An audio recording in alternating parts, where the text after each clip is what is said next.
some peace of mind. But TikTok said a gator drove a Jeep through the blinds. Florida man's at it again with fireworks and a goat. And someone married a ghost in a Dollar Tree coat.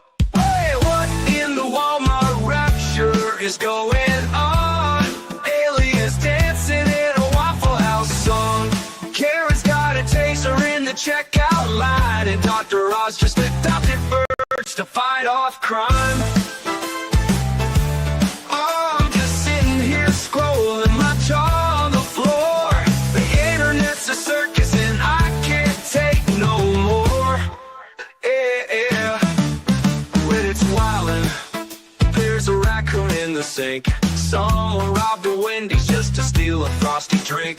A pastor's gone viral yelling about the end is near, while folks ride hoverboards in wedding gear. Yeah, what in the Walmart rapture is this mess? Florida's a movie, but it's filmed in VHS.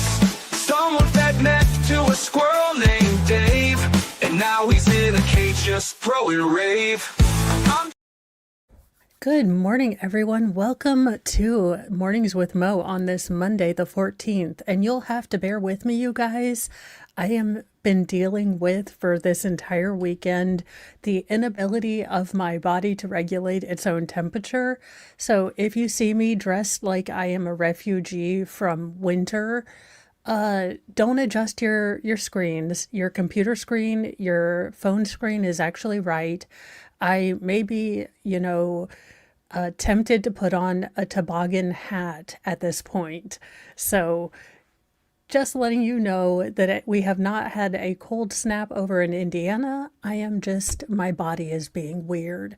Thank you, Wolfram, for doing all of our Modly Mod updates, and Unbalanced Equation and Squid Pro Quo doing more Modly Mod duties. Kathy Trout and Tammy CA, Alice G, and Flux, good morning. Good morning, Alice G, if I didn't say that before. Let's see. And everyone, John Naylor and Jeff Montgomery, welcome. So our first story, I don't even know where to go with. Oh, good, Flux. I woke up at 3 to sit in a bathtub because I couldn't get warm, and then I got too hot to where I wanted to throw up. So I did keep myself from running outside to try to warm up and or cool down, but it was 3 a.m. So, you would have seen this from space because, I'm pale, but that's about it. What in the Walmart rapture is going on in California? And I mean this in, what is this? A teddy bear reportedly wrapped in human skin was left on a California sidewalk, spooking locals, cops, and me. Now, in a twisted prank. Now, the teddy bear that appeared to be wrapped in human skin, or an art project left over from Ed Gein's house, on a California sidewalk, spooked both locals and authorities, who opened an investigation into the gruesome find, which is believed to have been a twisted prank. Now, authorities in California's San Bernardino County rushed to a local convenience station on Bear Valley Road after receiving reports of human remains left outside around noon on Sunday. What in the... this does also kind of look like a troll doll, too. But what in the name of all that is giblets? Oh my God, you can actually buy these. These horrible nightmare fuel things are actually crafts. Now, they had actually found one of these weird nightmare fuel teddy bears sitting on the sidewalk, but the figurine lacked typical, fur. Instead seemed to feature almost leathery human-like skin that had been stretched and pinned on its body. Now, the bear featured humanoid lips and a nose and eye sockets, as you do, because who doesn't want to make one of them? Also things I won't be making for my arts and craft channel. Just throwing that out there. Now, this was found just outside of a local convenience store that was cordoned off as police investigated this startling discovery. While the investigation continues, the bear may have likely been planted on the street as some sort of prank. Now, Etsy seller Dark Seed Creation said, taking credit for the horror movie prop. Yes, I made the bear in the news videos. Yes, that's my Etsy shop screenshotted on news articles. And yes, I did ship that bear to an Etsy customer in Victoriaville, California last week. And yes, you can still order one, but no, I don't have any knowledge of the buyer's intentions, nor was I involved in the prank on the other side of the nation from me, the user wrote on Facebook earlier this morning. Now, Dark Seeds Creation, a shop on Etsy with 4.5-star ratings, sells an array of macabre products, all featuring human-like skin on normal objects, with ties, ties with faces on them, or a stomach-churning $100 human leather baseball hat, as one does. A medium-sized teddy bear covered in random sections of skin, perfect for snuggling or hiding under someone's bed, is about, well, let's see, $165. So if you want to get that, there you go. Now, other items in the store include eggs with fake eyeballs inside, a fetal skeleton Baroque painting, or a toy alphabet block with a penis atop it, aptly named a C block. Now, the user has run a store on Etsy for 8 years. A coroner was seen taking the teddy bear away from the site, and the office findings have not been released. It is unclear if the police will continue investigating the matter after the creator's revelations that they make these in their free time. Obvious.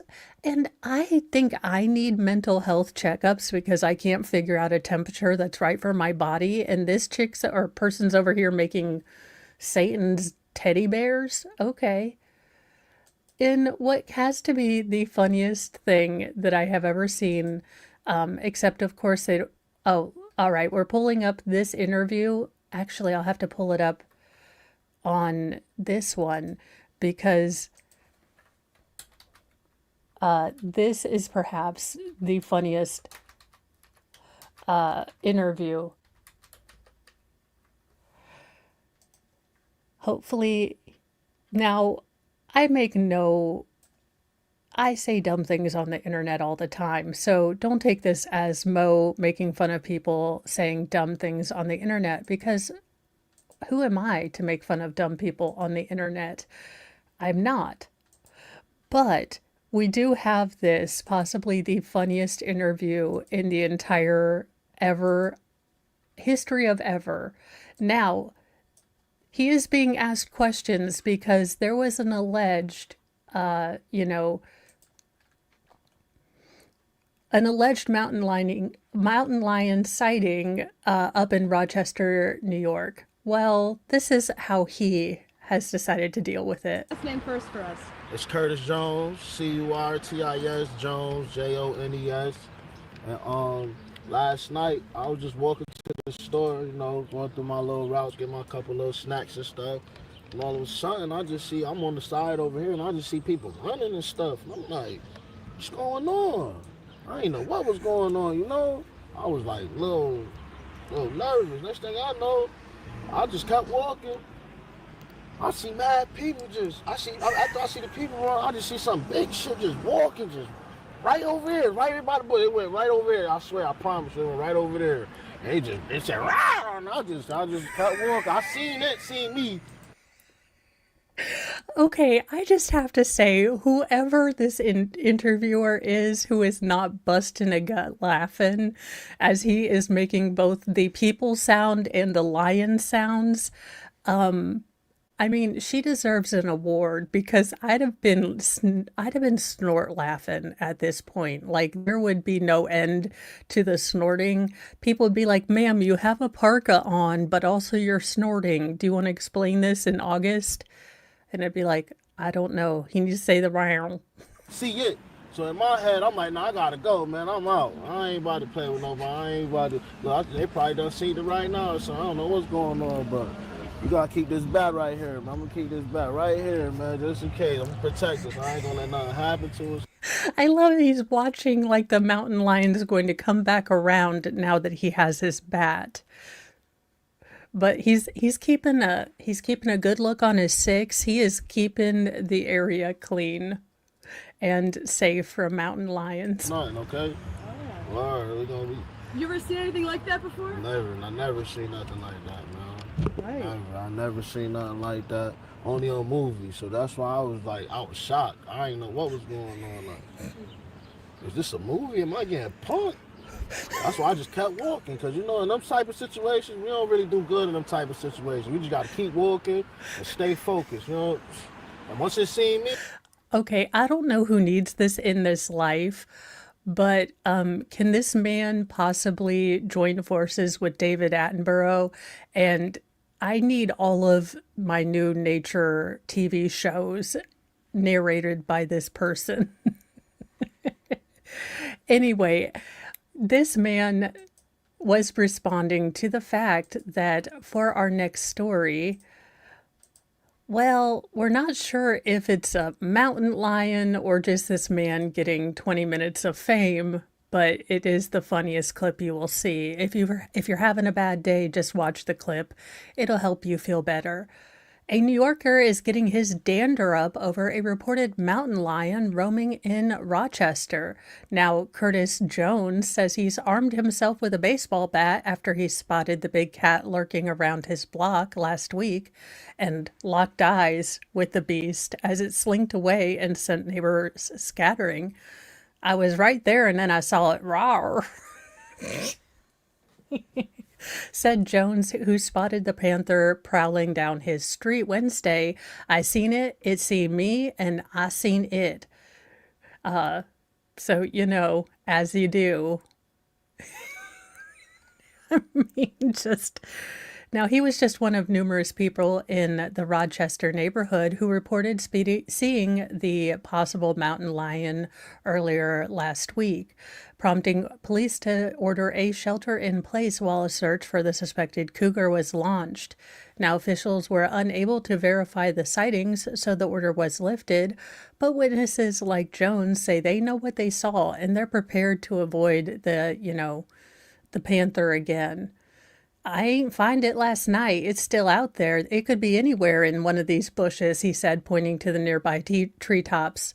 You know, the mountain lions be rawr and they'll be crawling, so it's serious.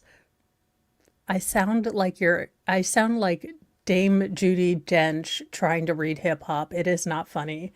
But Jones hopes it doesn't come down to, having to have, well, one-on-one, or community watches for this. I don't play with lions. I don't play with tigers, bears, or nothing in the wild. I don't play with those, I promise you. I don't even do roller coasters, so I'm good. Now, home security footage does appear to show the mountain lion stalking down a Rochester sidewalk Wednesday night, around the time that Monroe County Sheriff's Department deployed a drone to search the area. Now, Worcester's Seneca Zoo even weighed in, assuring authorities that none of its animals had escaped. Now, mountain lions haven't been in a sustainable population in New York since the early 1800s, according to the Department of Environmental Conservation, although they have been known to range through the state from as far away from, New York as South Dakota. Now, this last confirmed sighting of a cougar in New York was in 2011, but DEC says animals in door cam appears to be one, so we might have another one. Now, if y'all could please stay away from the mountain lion, because DEC is the same group and organization that killed Peanut and Fred, so we don't want you guys worrying about the lion either. To be real honest with you, we want y'all to exit yourselves from this conversation. We don't trust you anymore, not after Peanut and Fred. Rest in peace. Well, I mean, I guess that's one way to get your conviction for throwing a grenade expunged. A judge has tossed the conviction of a New York City man jailed since 1980 for hurling a grenade at cops because it was an explosive. Well, I mean, well, how were they to know that when you threw it? Because I'm pretty sure that I'd be afraid of it. A Queens man who has spent more than 40 years in prison after hurling a hand grenade at cops was just cleared of the charges by a state's appeals court because the device was a dud. Supreme Court Judge Gia Morris ruled last week that Michael Bussett, 68, who was found guilty of 5 counts of attempted murder of a police officer in 1981, knew the projectile didn't pack any explosives and therefore never intended to kill the cops. And prosecutors, or as the prosecutors in the case argued. Now, Bussett is set to go free and get parole, possibly. Now, even though it's taken over almost 45 years for justice to prevail, Mr. Bussett never lost hope that his wrongful conviction would be overturned, his lawyer, Ron Kuby, told The Post. The case is a remnant of the bad old days of policing where cops and prosecutors would base cases on if he didn't do this, he knew something else, kind of philosophy that ruined lives of many innocent people. But the judge's ruling Thursday doesn't mean that Bussett is out of the woods. The accused one-time gangbanger still faces a murder conviction on Long Island. He is behind bars for the slaying, but now that the grenade charge has been tossed, he is facing a combined sentence of 37.5 years to life instead of 50 years to life, and he's already served nearly 45 years already. Now, he's also been linked to the shooting death of another of New York State's finest just hours before the 1980s grenade fiasco. Bossett's mother, 69-year-old Daryl Bossett, is serving a life sentence for the cowardly 1980 shooting death of NYPD veteran Gabriel Velite, who was 42 and died just 9 days after being gunned down while investigating a burglary in Queens.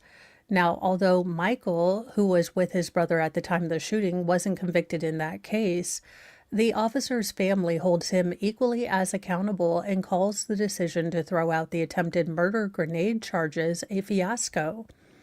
It's even worse that this criminal will now be unjustly eligible for parole, Sydney, the cop's daughter, the slain officer's daughter, said in a post. I grew up with many line of duty families bonding over our shared experience and losing a hero father. Now, many of those killers are being spent free to spend time with their families while we were robbed of time with our fathers. It's appalling how the courts and parole system prioritize the rights of criminals over the justice for victims. It's a complete moral failure. Now, Cindy and the New York Police Benevolent Association are also furious that Bossett's key witnesses at the grenade hearing was a childhood friend and an ex-cop. It was absolutely shameful that the court would credit the far-fetched self-serving tales being spun on the witness stand and ignore the simple fact that this drug-dealing murderer tried to kill a New York City police officer. PBA President Patrick Hendry said in a statement, "This fight isn't over, and we're going to continue to stand with police officer Vitale's family and ensure that both of the individuals connected with his murder stay behind bars for life." Now, Michael Bossett, a then reputed gang member, had his Queens apartment raided by cops December 15th, 1980. Now, according to court records, Bossett, who was just 24 at the time, jumped out with a gun and hurled a hand grenade at officers who then opened fire and wounded the career criminal. Now, in last week's ruling, Morris said that Bossett had previously thrown an inactive grenade at a friend and knew at the time of the incident that it posed no danger. Now, he still has drug and weapons possession charges against him in the grenade incident and is still serving the sentence of 25 years to life in a separate fatal shooting in Suffolk County. So he's not going to be getting out anytime soon, but this does open the groundwork for him to possibly get parole.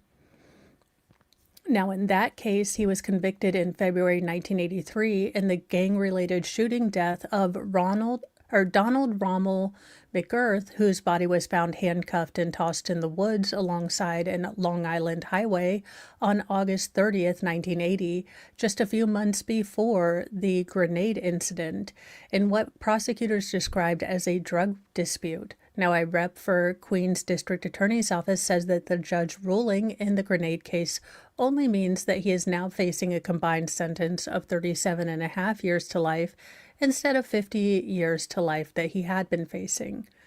But Kuby demanded that his client has served more than enough time.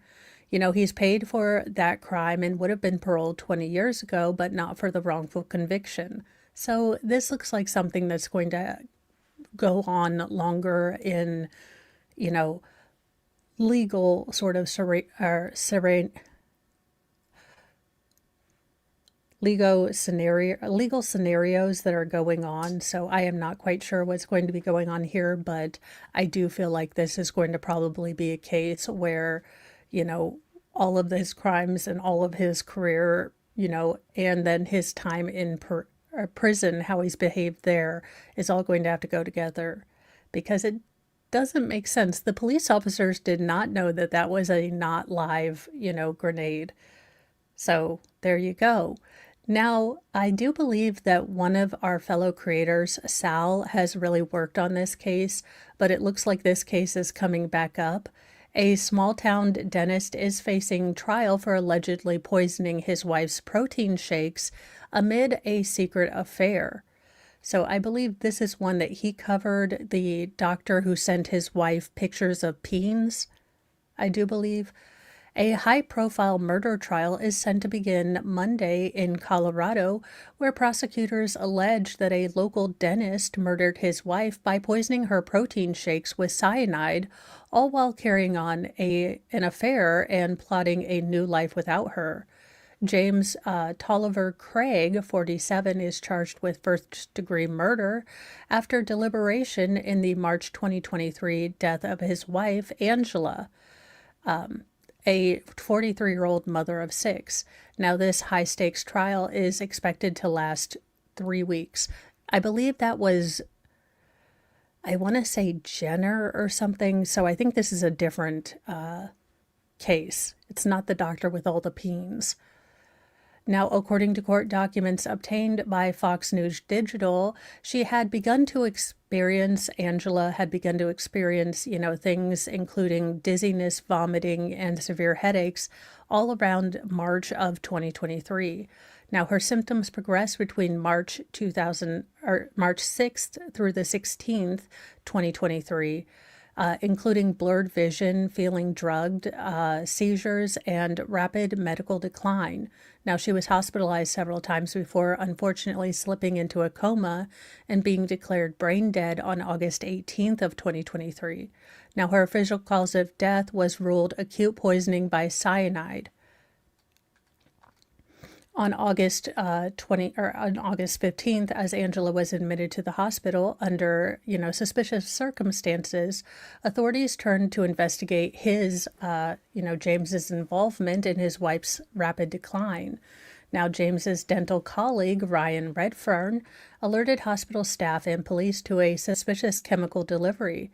Now, Redfern told authorities that he believed that James had been, poisoning his wife. Redfern alleged that James had ordered a large amount of potassium cyanide, which investigators say is not used in dentistry. Now, once hospital staff learned of the allegations, they were considered mandatory reporters and had to alert Aurora Police Department Major Crimes Homicide Unit. Now, they have not. The homicide unit hasn't come out with any statement. Obviously, they're in a court trial, so they're not going to endanger their investigation or the court trial by talking to the media. But documents revealed that a chilling digital footprint left behind by James allegedly included his use of a secret email account to search for undetectable poisons and to purchase arsenic and cyanide. He also allegedly watched YouTube videos about how to, red rum your spouse and not leave a trace. Now, the plot thickened as James' alleged affair with Karen Kane, a Texas orthodontist, came to light. Emails between the two were obtained during search warrants and revealed intimate conversations and planned trips. Now, authorities said that James appeared to want to deliberately conceal his relationship with Karen using secret email addresses, such as jimandwaffles at Gmail, because Jim and Waffles makes sense, that he created on February 27th, 2023 to communicate with Karen. Now, his secret email account wasn't found on his phone, laptop, or on Angela's phone. It was only accessed on the clinical computer in dental exam room number 9. Now, after allegedly learning that something had happened to Angela, Karen wrote, "I'm so sorry for what you're going through. I wish I was helping you and not pulling you away. I want to be there with you, but I don't want to mix in with your friends and family and pretend to be only a friend when there's something more." Now, the emails were described by investigators as intimate in nature and containing explicit conversations, because of course they did. Now, prosecutors suggest that James wanted to eliminate his wife, with whom he'd shared 6 children, and start a new life out with, Karen. Now, Angela and James' marriage was on the rocks at the time of her death. Angela Craig told her sister, Tony, and several other times in the past 16 years that she planned to leave her husband, but he had always convinced her to stay. Now, the couple were on the verge of declaring bankruptcy for the second time. Now, Tony, Angela's sister, told police that Craig had multiple affairs with multiple women and that he had drugged his wife about 5 years earlier because he had planned to take himself out and didn't want her to stop him. Now, he was arrested and charged with the murder of his wife, Angela, in mid-March 2023. Now, he is charged with a first-degree murder, solicitation to commit murder, solicitation to commit perjury, and 2 counts of solicitation to commit tampering with physical evidence. He allegedly offered a fellow inmate $20,000 to kill Detective Bobby Olson, the lead detective on his case and author of the 52-page affidavit.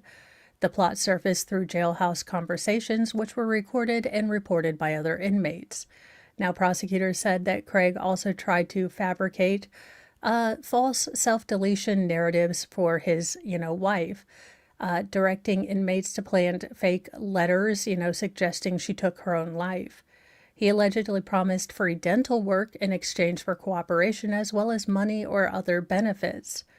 James's trial was delayed in November 2024 when attorney Harvey Steinberg withdrew from the case just weeks before the trial was set to begin.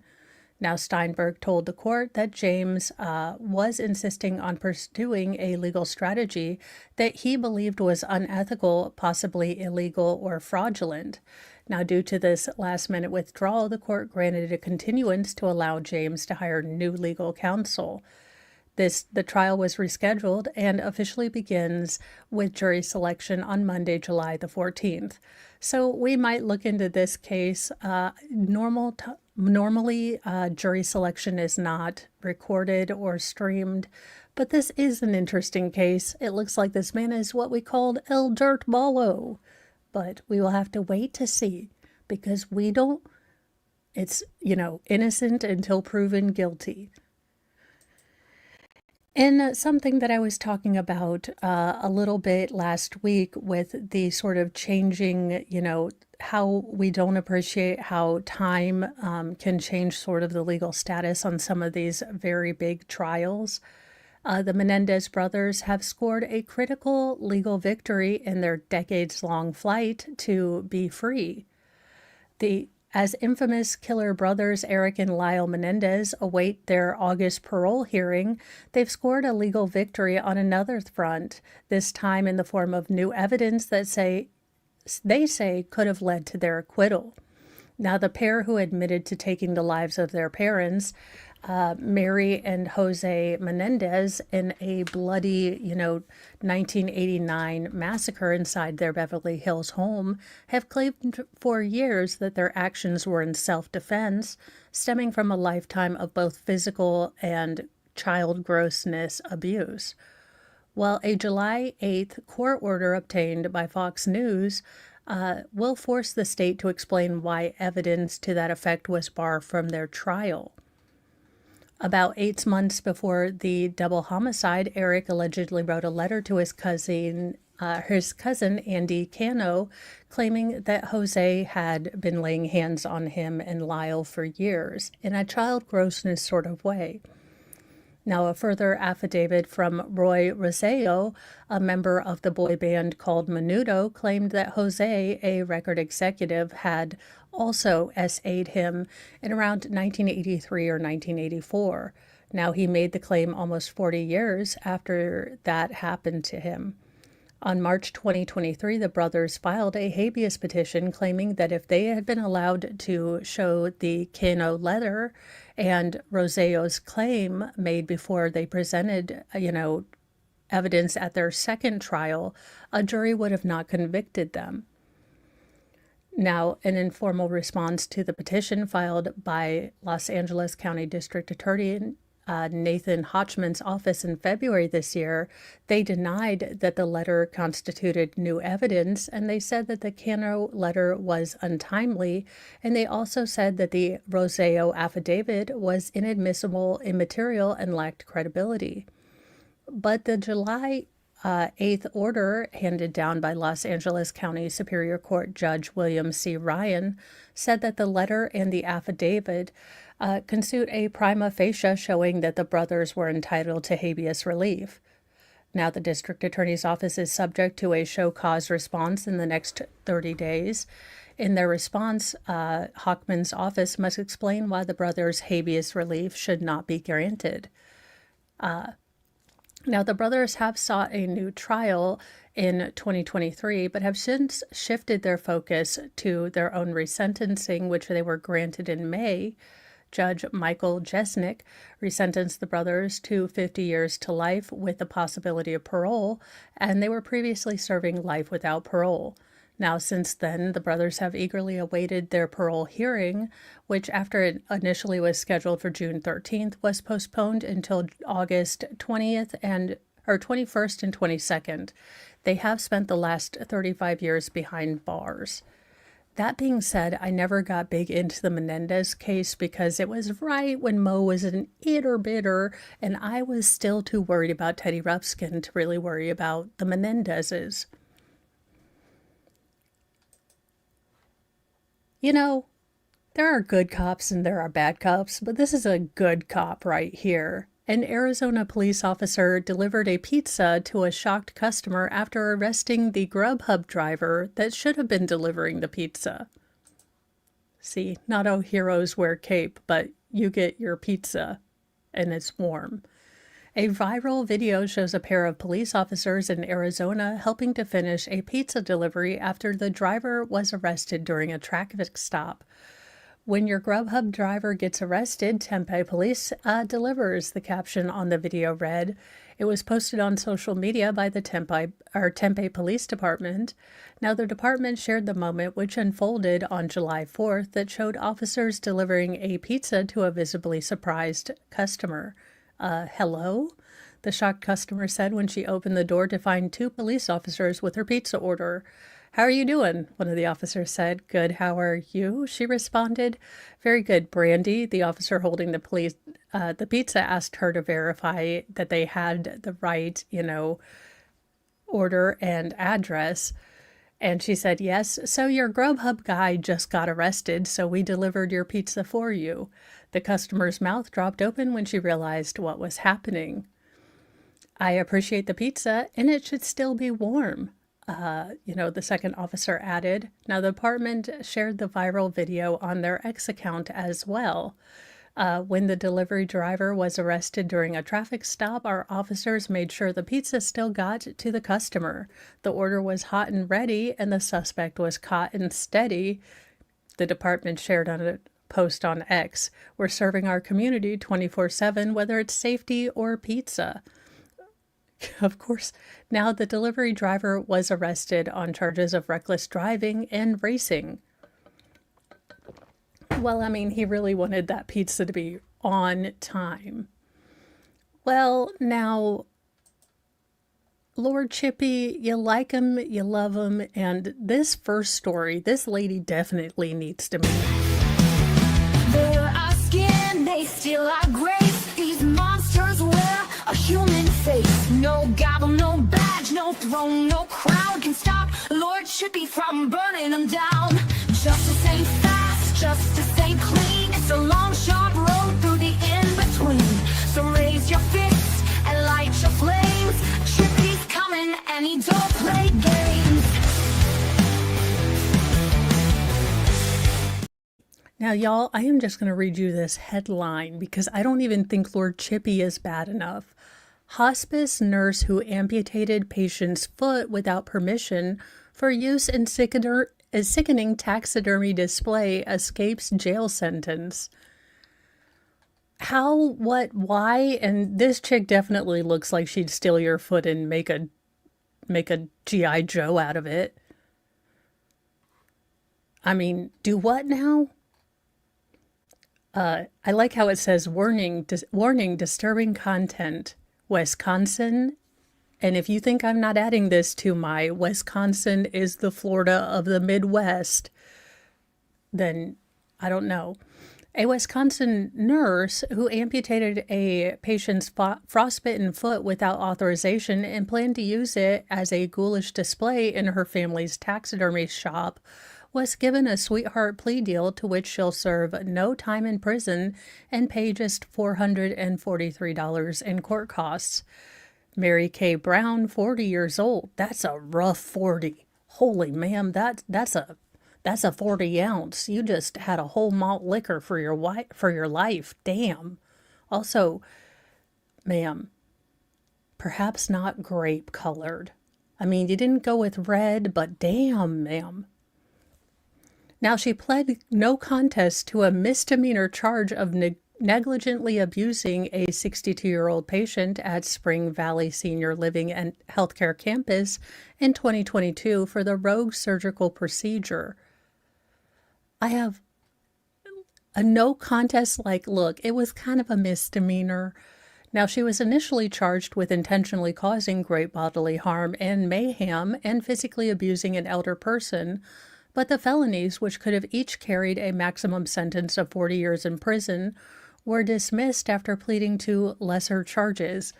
No, we are not giving her a free pass. She cut OFF off a patient's foot to use it in her family's taxidermy. Like, do what? Why? Now, the victim, Doug McFarland, was being treated for severe frostbite in both feet after suffering a fall in his home. Now, the feet had become necrotic. Basically, they had died off, remaining only attached to his leg by a tendon and 2 inches of skin, which was removed, and he was moved to hospice care. Now, she decided to go ahead and take off his right foot, which she referred to as mummy foot, or his mummy foot or mummy feet. Now, she told nursing home colleagues that she planned to preserve the foot and display it in a taxidermy shop owned by her family as a graphic warning about the dangers of frostbite.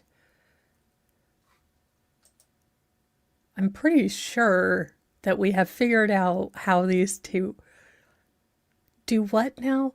She planned on displaying it with a sign that said, "Remember, kids, wear your boots," according to the charges.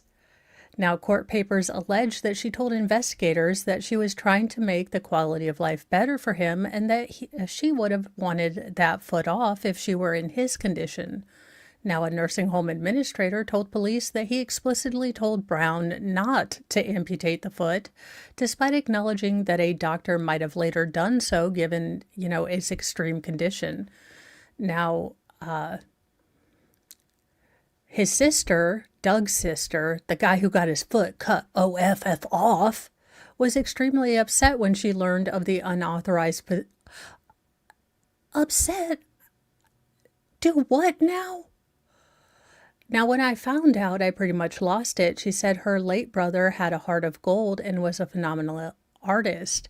Now, although Brown escaped a jail sentence, she may face disciplinary proceedings from the Wisconsin Board of Nursing and is no longer allowed to work as a caregiver in any capacity. Yeah, not to mention, does no one find it weird that this heifer was going to steal this man's foot to put in her family taxidermy store? Like, there are so many things that I want to go in on this conversation, but do what now? I just can't. In another installment of funeral home owners behaving badly, I own this body, a funeral home owner who murdered a pallbearer during a burial for a 10-year-old gunshot victim is going to prison for a long time. How much drugs were involved in the stories creating Mo, Mornings with Mo this Monday? All of them. The answer is all of them were used. A funeral homeowner was sentenced to prison for taking the life of a pallbearer at a burial of a 10-year-old girl who was unfortunately killed by a stray bullet in Washington, D.C. Wilson Wesley Chavez, 50, owner of Compassion and Serenity Funeral Home, the irony, was convicted February in the killing of Ronald Stephen Banks, a 30-year-old pallbearer. I can't say that word. Look, I just can't. And family friend of Ariana Miracle Davis during the young girl's burial service on June 6, 2023. A judge on Friday on Friday, he basically sentenced him to 35 years in prison. The sentence sends a clear and unequivocal message that we will no longer tolerate this kind of violence in our community. Our hearts remain with the families who have suffered because of this tragic incident, and we remain committed to ensuring those who commit such violent acts are held fully responsible, Prince George's County State Attorney Tara Jackson said in a statement released to local media. Now, the bloodshed happened while the burial service for Ariana was about to get underway. The defendant confronted two people associated with a second funeral service company with which Chavez had a long-standing business dispute with. Now, several funeral attendees became upset when he, confronted the other funeral system or funeral home and basically said, like, could you stop this? This is our friend's funeral. Could you maybe have your dispute elsewhere? Well, he then decided to pull out a force multiplier and fire 2 shots, striking Banks and grazing the cousin of Ariana. Now, Ariana's mother, Antoinette Belk, described the horror to local NBC affiliate WRRC. I was so traumatized that this would happen at my daughter's burial site. I didn't even get to lay her down, didn't even get to put her in the ground, and another incident happened. This is so traumatizing to me, my children, and my whole family. It's like trauma after trauma. The devastated mother of 4, a teacher, reportedly said that the defiant defendant yelled, "I own this body," and spit on a pastor at the scene. Now, after the shooting, he tried to flee in his vehicle, but didn't get far because an officer with the Morningside Police Department spotted him and pulled him over. Now, he later claimed that he had acted in self-defense. Now, Banks died at the hospital. He had been carrying the casket for Ariana. Now, she was tragically shot by a stray bullet returning home from a Mother's Day event while in the back seat of her family's car in Washington, D.C., according to the FBI. Now, 3 men faced charges for Ariana's murder. Now, local Fox affiliate WTTG had reported that Chavez had a temporary peace order filed against him by the president of a rival funeral home after he allegedly made threats. Now, he faces up to 65 years in prison when he is set to be sentenced on July 11th. Again, funeral home owners, what is wrong with you people here lately? I don't get it. Like, you're either not, embalming people, or you're leaving bodies to rot, or you're shooting pallbearers. I just can't say it. Look, it's not. And now for a story that I covered about a year ago, but it looks like the investigation is moving forward on this, so we are learning more new things. The most evil laugh I ever heard. Shocking new details in God's Misfits murder conspiracy, where 2 mothers were slain and buried in a freezer. Now co-defendants are set to testify against others. So we all remember these 4 idiots of the apocalypse who killed 2 mothers. Now, 2 Oklahomans accused in a sprawling murder conspiracy that took the lives of 2 mothers are telling law enforcement key details about the bizarre and gruesome crime. As of now, the case against the alleged members of an anti-government group known as God's Misfits, or Morons of the Apocalypse, is still in pre-trial stages. Paul Grice, 32, Cora Twombly, 45, each faced myriad of charges but agreed to plea deals for their testimony in December 2024. Now, a judge overseeing the case, however, could still deny those plea deals if the defendants do not cooperate with prosecutors as they are expected to. Now, the transcripts of what Grice and Twombly told the court were recently placed on the public docket in a related wrongful death civil case brought by the heir and estate of one of the victims. Will you tell the court what your understandings is of what you're receiving in exchange for being here and testifying for the state? The judge asked Grice during the hearing. To get off the death penalty, Grice replied. Now, Twombly's time at the dais revealed a similar bargain. She will spend at least 30 years behind bars before she's even eligible for parole.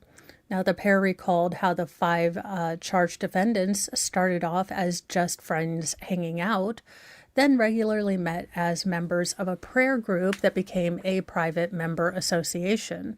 Now, over time, they say co-defendant Tiffany Adams, 55, began complaining about the custody situation involving her grandchildren, griping that the minors were around not street legal pharmaceuticals because of her son and casting aspirations about the parenting abilities in general of, her grandchildren's parents, her son and his, Now, the custody dispute was essentially transmogrified into bloody and brutal murders of Veronica Butler, 27, and Jillian Kelly, 39. Now, the slain Kansas women left home in late March 2024 to pick up Butler's children in rural Oklahoma, but they would never return, and their bodies would be found buried in an underground freezer April 14th, 2024. Now, Grice discusses how Adams allegedly approached him. This meeting where she came over to your house in February, in your opinion, what was the purpose of that meeting? Prosecutors asked Grice. Grice said it was, after our talk, she point blank asked me if I would kill Veronica. And your response? The prosecutor followed up. I told her I would think about it, Grice went on. I'd let her story create a lot of bitterness and hatred in me. I didn't have any proof of it, and that was my fault. Now, to further specify how planned out the violence was, Adams used religion and specifically the Christian Bible, and the defendant said during the hearing, she had Bible verses, Grice told the state. The prosecutor asked about the general contours of the plan to take the lives of both women, and again, Grice identified Adams as the leader, and he mentioned that a prominent role would be had for Tad Burt Callum, 44, Adams' boyfriend. From the transcript at length, who explained the plan to you? Tiffany. Okay, so what did she tell you the plan was? She was going to have a pickup and trailer with a freezer in it, and she would come up with a way to lure the women to the trailer. She told me that my job was to kill Veronica, and Tad would handle and supervise Jillian, and that Tad had a place to bury the bodies and evidence. Okay, so where was the murder supposed to take place? The corner of Road L, and was it Highway 95? And ask you a different way. Was it supposed to take place inside the trailer? Yes, that was the hope and plan. Why was it supposed to be in the trailer? I don't really know why. That's just what we came up with. Yes, meth morons of the apocalypse is still my going name for this stupid band of morons. Now, the defendant went on to describe the various roles that each defendant would allegedly play on the day in question. Twombly said her role was to sit and wait outside the trailer for the victims to arrive, then to depart with any cellular phone that had belonged or been brought to the scene, along with Adams, and later destroy cell phones at a different location. Now, her husband, Cole Earl Twombly, 50, was to look as the outlook, or the lookout for, cops. But in the end, things didn't go the way she planned, Twombly testified, referring to Adams, and there was a lot of blood.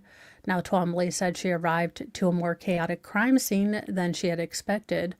One of the two co-defendants was chasing one of the victims. There, she said she also saw Grice plead for help as he killed the two women. Now, Grice, for his part, admitted to killing Butler with a hammer and then killing Kelly with a knife, but told prosecutors that he felt he had been set up as the only person to have blood on his hands. Now, the prosecutor asked about the aftermath of the first murder, going back to Tiffany coming over while you have Veronica on the ground. What is Tiffany doing? Now, Grice reportedly said, walking around a circle laughing, and it was the most evil laugh you've ever heard. Now, the next hearing in the case is related to testing of evidence that could destroy or damage certain material, which is slated for July 30th. So this was a big case. If you remember, so Veronica Butler is the redhead, and then Jillian Kelly was the blonde, and the blonde was a pastor's wife just trying to take this young mother to go see and get her children in what was obviously a very volatile kind of family dynamic situation. So the morons of the apocalypse, these four, decided that they could get away with a perfect crime without being either perfect or smart or criminals. So this does look like a lot of one of the cases where we're going to have a lot of people turning state's evidence, and it's going to be up to the state to have more evidence, that's circumstantial, that's DNA. It seems like, looking at the four of them, they're not going to have cleaned up or denaturated the proteins of, DNA. So I'm sure it'll be great. But I do believe this will be one of the bigger cases that we're going to follow here in the coming year or years. Now, why would you do this? Why are we trying to bring a flightless bird that, did it even make chicken nuggets? Now, from the same company that claims that they're bringing back a dire wolf and are working on the woolly mammoth, but they've simply made a curly, fluffy mouse, and I think they've made a slightly bigger dog thus far, have decided that they're going to, having learned nothing from Jurassic Park, they're going to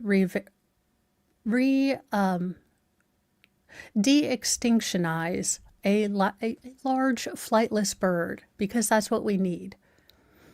It's taken no end of imagination for Sir Peter Jackson, the Academy-winning and not incidentally knighted director of Lord of the Rings and Hobbits films, to produce his entire body of cinematic work. It's a quality Jackson has had since he was a small child, when he can conjure up visions of the future. When I was the kid, I dreamed of personal jet packs and flying cars and things. But one of those other things I always dreamed of was to be able to bring back extinct species. Well, there's not been much forward movement on Jackson's, jet packs and flying cars, but the business of de-extinction, well, that's very much happening, or at least they're telling us it's going to happen. In April, Dallas-based biotech company Colossal Biosciences announced that it had successfully brought back the dire wolf. Again, they simply brought back some of those, some of the DNA, but it's essentially still a dog. they haven't actually. Now, the 3 young dire wolves currently live on a 2,000-acre nature preserve at an undisclosed location to protect them from the media. It also aims to produce more of these, extinct animals with the ultimate goal of perhaps rewilding the species. Now, it wants to bring back the dodo, woolly mammoth, Tasmanian tiger, and so many much more. But it's announced another bird. Now, it does look like an emu, but it's called a moa, a giant flightless bird that stood up to 12 feet tall, tipped the scales at more than 500 pounds, and once ranged across New Zealand before being hunted to extinction by humans about 600 years ago. I mean, maybe it's got really good chicken nuggets. Now, like the moa, Jackson is a native New Zealander and a very proud Kiwi. He is also a colossal investor and acted as an intermediary and facilitator to bring the company into partnership on the moa project with Ngal Tahu Research Center, and a group that was founded in 2011 to foster intellectual development and conduct scientific studies for the Nahal Tahu tribe of indigenous.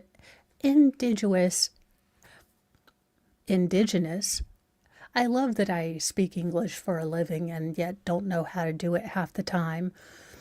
Maori people.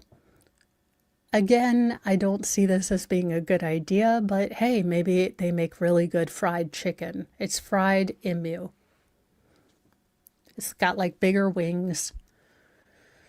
Who knows? I just know I wouldn't.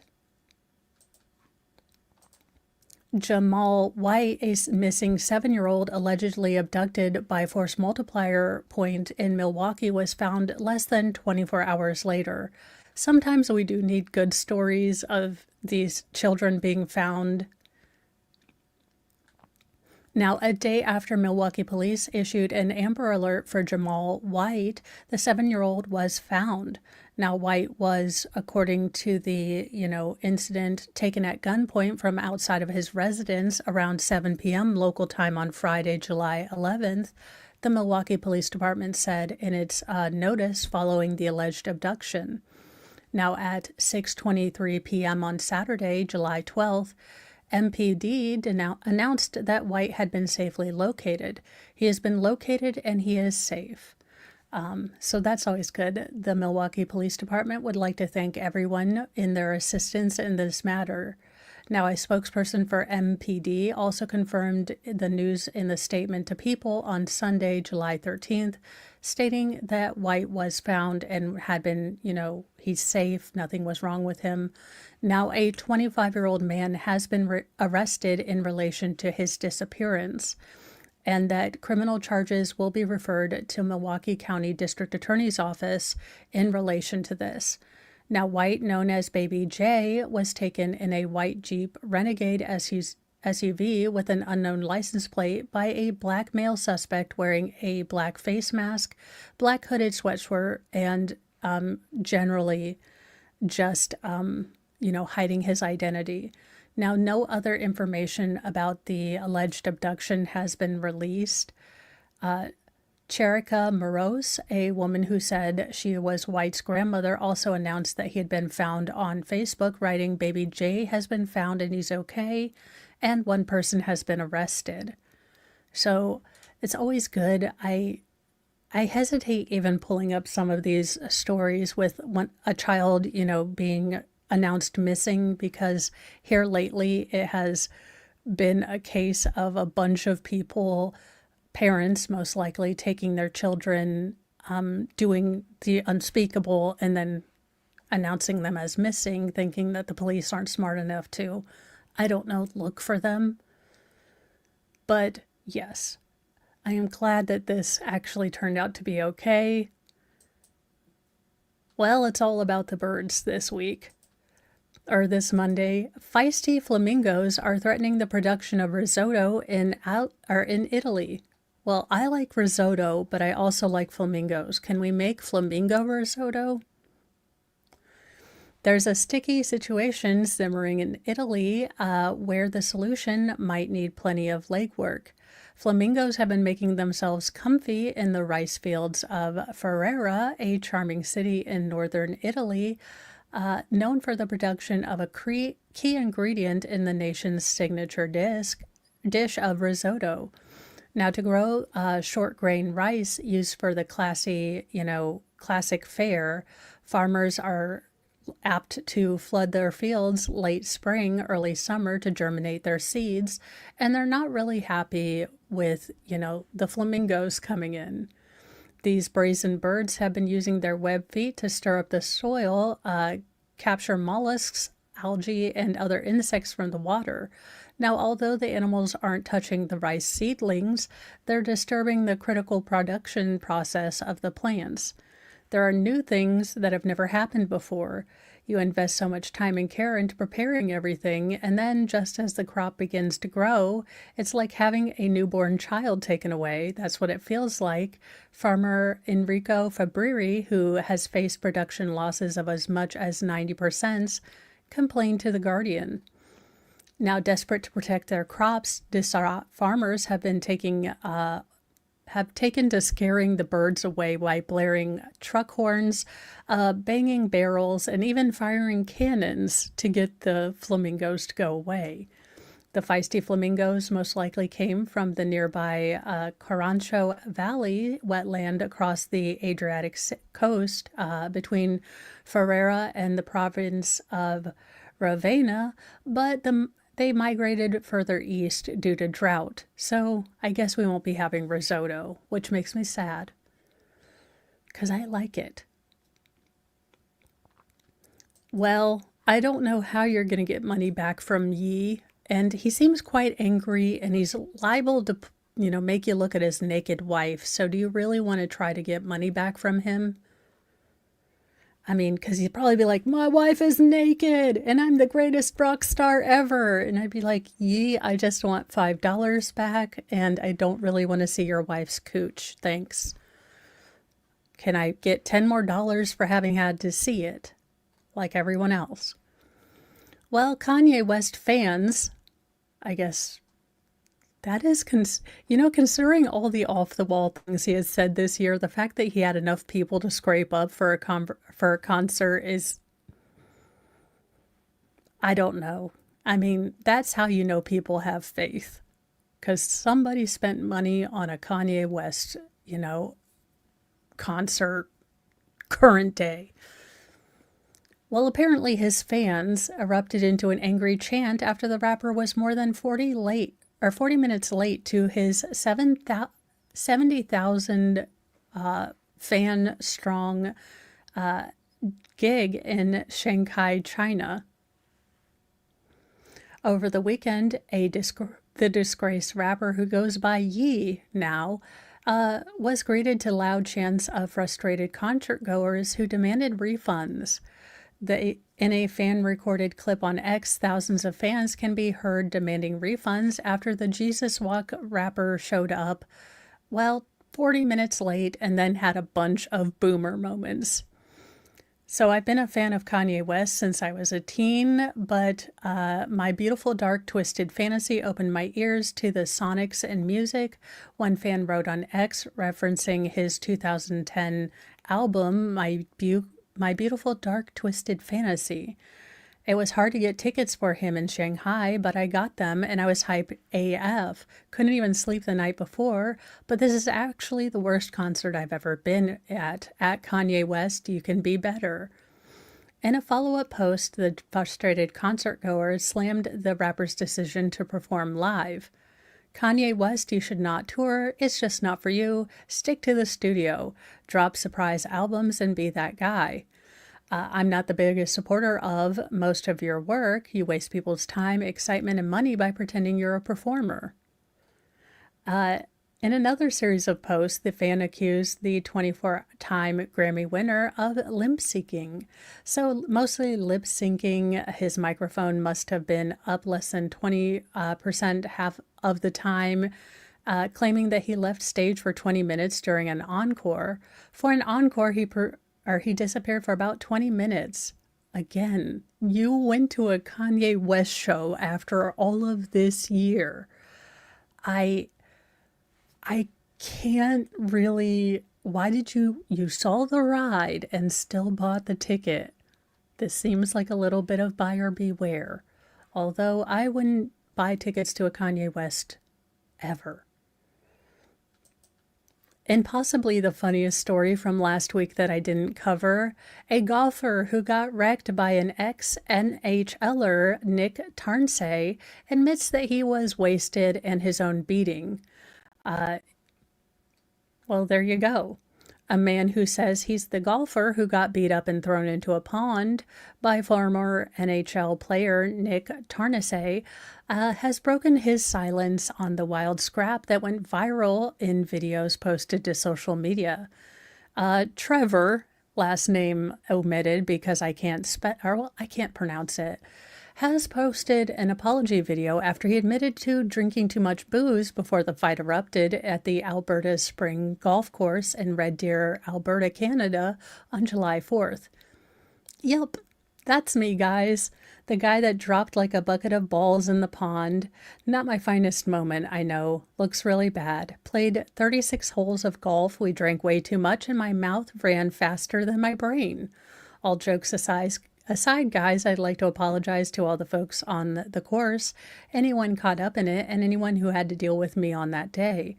I lost my cool, and I've learned from it. Just one of those days where I should have kept the cart on the path. Stay hydrated and keep your stick on the ice. Maybe stick to 18. Yeah, apparently this man got thrown like a daggone. I don't think I can play this on, I can't play this because it shows violence. I am sure that you can find it about, but apparently he gets beaten up by this, mountain man or mountain of a man and then thrown into a pond, which is generally what I'd like to do to most of the people in golf carts in my neighborhood. Now, apparently the fight was sparked by an argument over slow play with, well, the big old mountain man accusing, dumbass man and his partner of taking too long in front of them. This is effing bull S, the man in the video says. I've been sitting here for 20 effing minutes to win this man right here. Well, let's see. This man right here decided to run his mouth towards Mr. Mountain Man. Now, after some more, F word back and forth, again, little dude right here decided to push giant mountain mother effer up here. Now, obviously, that worked about as well as it could have happened because he was tossed into a pond. Yes, a pond. Now,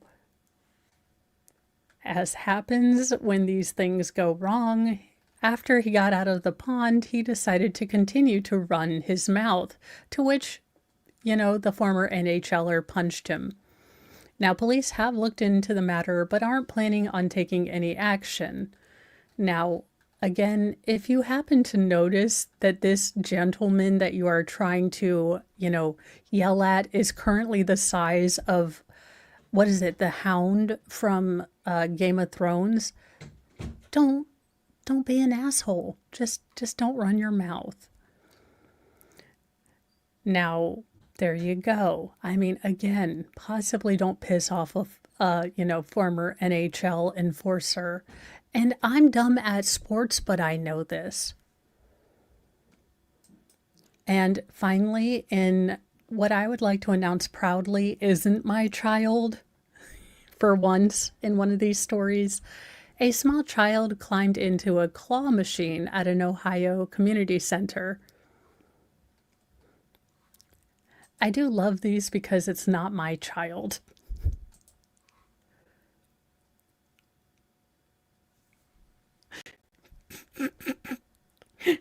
And there he goes.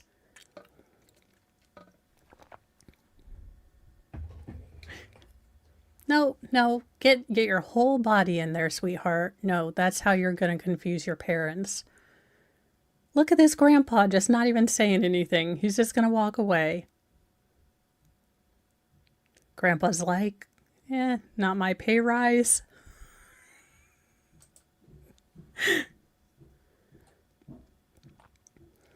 Security cameras were recording at an Ohio community center when a small child, climbed into the claw machine and got stranded among the stuffed animals.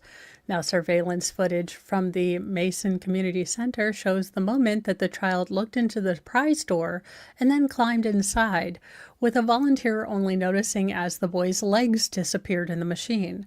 Police and EMS were summoned to the July 7th incident and brought the machine inside the building to be partially dismantled. Now, the child was not injured and reunited with his mother, to whom he presented a new stuffed animal. So yes, I am just taking this as this was not my child. I am going with this. Now, I know I did say that this was going to be this week totally back to everything. But due to Amazon Prime not delivering everything, obviously you can still tell I'm in Mr. Mo's room. And I also have an eye appointment. Mr. Mo's like, oh, did you remember I made an eye appointment for you Monday? I probably should have told you about that. But yes, I will have new glasses. So as much as I hoped that we would be back on the Petty Express today, that is not going to be the case. We should be back in all gears firing tomorrow. Hopefully I can do a pop-up stream this afternoon where I show you all sorts of fun stuff that I've got for my room, which, wait one second.